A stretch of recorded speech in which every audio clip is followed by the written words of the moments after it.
আসসালামু আলাইকুম ভিউয়ার্স, আপনাদের জন্য একটি নতুন ভিডিও নিয়ে চলে আসছি। ভিডিওটা থাকবে ইয়ামাহা ফেজার নিয়ে।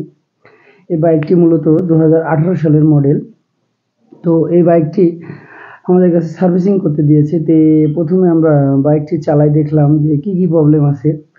তো ইঞ্জিনে যে প্রবলেমটা আছে, প্রথমে আমরা ক্লাচ সাইডটি দেখব। ক্লাচ সাইডটি দেখার কারণ হলো যে এই বাইকটির গিয়ারটি আটকে যাচ্ছে, গিয়ার স্মুথ পড়ে না। তো স্পিডও ঠিক আছে, সবই ঠিক আছে। তো আমরা আগে ক্লাচ সাইডটা খোলার পরে দেখব যে কি কারণে এই বাইকটি গিয়ারে পড়তে ঝামেলা করছে। গিয়ার পড়তে অনেক কষ্ট হচ্ছে কিংবা জাম, এই কারণে আমরা এই ক্লাচ সাইডটি খুলে দেখছি। তো আগে বলেছি যে 18 সালের মডেল এটা, যত এটা পুরান বাইক, বাইকটি সার্ভিসিং করতেই পারে কোথাও। তো আমরা আগে প্রথমে ক্লাচ সাইডের বাটিটি খুলে দেখে নেব যে ক্লাচ প্লেটের কী অবস্থা, বাটির কী অবস্থা। সারা জীবন তো বলেই থাকি যে স্পিড উঠে না, এই কারণে ক্লাচ প্লেট আমরা চেঞ্জ করি। তো আমরা এই বাটিটি চেঞ্জ করা কি হয়েছে দেখে বলবো যে এই কারণে গিয়ারটি জাম হচ্ছে। তো এই যে আমরা ক্লাচ প্লেটগুলো বের করেছি। তো প্রথমে দেখলাম যে বাটিটি হালকা খাওয়া, ক্লাচ প্লেটও মোটামুটি ভালো আছে।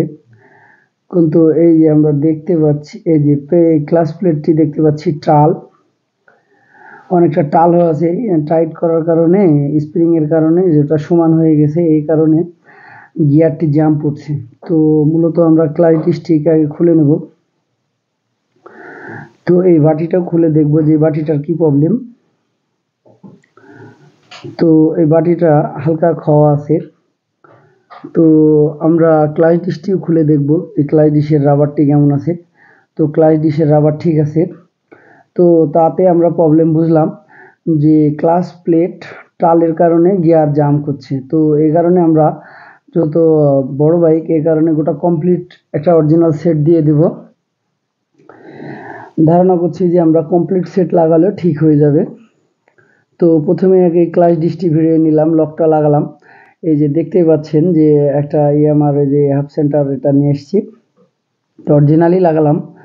যেহেতু বাইকটি গিয়ার স্মুথ পড়ছে না, তো আমরা আশা করছি যে এগুলা লাগানোর পরে সব ঠিক হয়ে যাবে। যেহেতু টালের কারণে গিয়ারটা জাম ছিল। তো আরেকটা বিষয় বলে থাকি যে এগুলা লাগানোর সময় অবশ্যই ফলো করে লাগাবেন নাটগুলো। যে নাট লাগানোর পরে লক করে দেবেন নাটগুলো। অনেক সময় কি হয়, নাটগুলো অনেক সময় লুজ হওয়ার চান্স থাকে। তো নাটগুলো লক তো অবশ্যই করে দিবেন। আর এই যে দেখতে পাচ্ছেন ক্লাচ প্লেট, ক্লাচ প্লেটগুলো এই যে আমরা আগে মোবিল দিয়ে ভিজিয়ে নেব। অনেকেই অনেক সময় মোবিল ভিজিয়ে রাখে, তো এটা রাখলেও ভালো। আর এই যে মোবিল এভাবে দিয়ে দিতে পারলে আরও ভালো, অল্প সময় কাজটা হয়ে যাবে। তো এই যে আগে একটা ক্লাচ প্লেট, প্রেসার প্লেটগুলো সাধারণত সব উল্টা পাশে দিবেন। প্রেসার প্লেটও বোঝা যায় যে উল্টা সিধা, তো সিধা পার করে দিবেন একটা ক্লাচ প্লেট, একটা প্রেসার প্লেট। তো আমাদের ক্লাচ প্লেট মোটামুটি সেটের পথে। এই যে আমরা এবারে লাস্ট প্রেসার প্লেটটা দিব আর একটা ক্লাচ প্লেট দিব।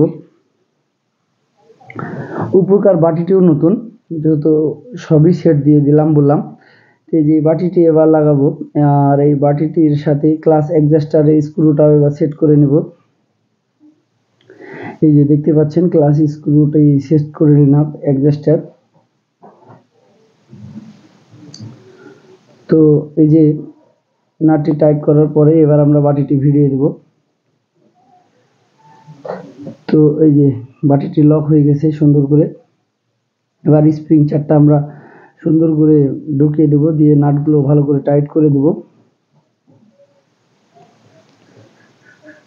তো এই যে নাটগুলো সমান করে অবশ্যই টাইট করবেন, যেহেতু 19-20 টাইট করলে ভেঙে যাওয়ার চান্স থাকবে। চারটাই সমানভাবে টাইট করবেন নাটগুলো। তো এই যে টাইট করার পথে আমাদের মোটামুটি কমপ্লিট। এই নাটটির চারটা টাইট করার পরে আমরা ক্লাচ অ্যাডজাস্ট করে নিয়ে তারপরে আপনাদেরকে ক্লাচ হচ্ছে কি বুঝিয়ে দেবো যে এটা ক্লাচ যখন স্মুথ ঘুরবে তখন বুঝবেন যে ইনশাল্লাহ গিয়ার জাম থাকবে না। এই যে দেখতে পাচ্ছেন যে এই ক্লাচ আমরা যখন হাত দিয়ে করছি তখন এই বাটিটাকে ঘোরাতে পারছি, আর যখন ক্লাচ ছেড়ে দিচ্ছি তখন আর ক্লাচ হবে না, তার মানে ওকে হয়ে গেছে এই বাইকটি। তো তারপরে আমরা স্টার্ট করে দেখে নিলাম যে ক্লাচ ঠিকঠাক স্মুথ কাজ করছে কি। তো ঠিকই কাজ করছে। আর একটা বিষয় বলে থাকি, অরিজিনাল গ্যাসকিট লাগালে ক্লাচ সাইড যখন আপনি অরিজিনাল প্যাকিং সেট লাগাবেন তখন লাগানোর পরে ফিনিশিংটা ভালো থাকবে। সাধারণত সবাই অরিজিনাল লাগায় না, তারপরেও বলে দিলাম যে অরিজিনাল প্যাকিং সাইড লাগালে আপনার দেখতে ভালো লাগবে, যে ওই সাইডগুলো মনে হবে না খোলা। অনেকেই থাকে লোকাল প্যাকিং ইউজ করে, লোকালের চাইতে অরিজিনাল প্যাকিং সেটই ভালো। তো যে দেখতে পাচ্ছেন যে ক্লাচ সাইডটা আমাদের ভেড়ানো হয়ে গেছে। তো আশা করছি যে বাইকটি আমাদের ফুল 100% ঠিক হয়ে যাবে। আর যাদের গিয়ার জাম আছে অবশ্যই দেখবেন clutch plate, pressure plate, half সেন্টারগুলো, তাহলেই আপনি ইনশাল্লাহ গিয়ারগুলো স্মুথ হয়ে যাবে। আরেকটা কথা বলে থাকি, এই বাইকে সাধারণত সবাই 1040 মোবিল ইউজ করে থাকে। যখন বাইকটা একটু পুরান হয় তখন অবশ্যই 2040 মোবিল ইউজ করার চান্স নেবেন, তখন দেখতে পাবেন যে সাধারণত ছোটোখাটো প্রবলেম থাকলে ওগুলো ঠিক হয়ে যাবে। নতুন বাইকের জন্য 1040 মোবিল সবাই ইউজ করতে বলে, পুরান হলে আমি বললাম যে হলো 2040 ইউজ করবেন। যে কোনো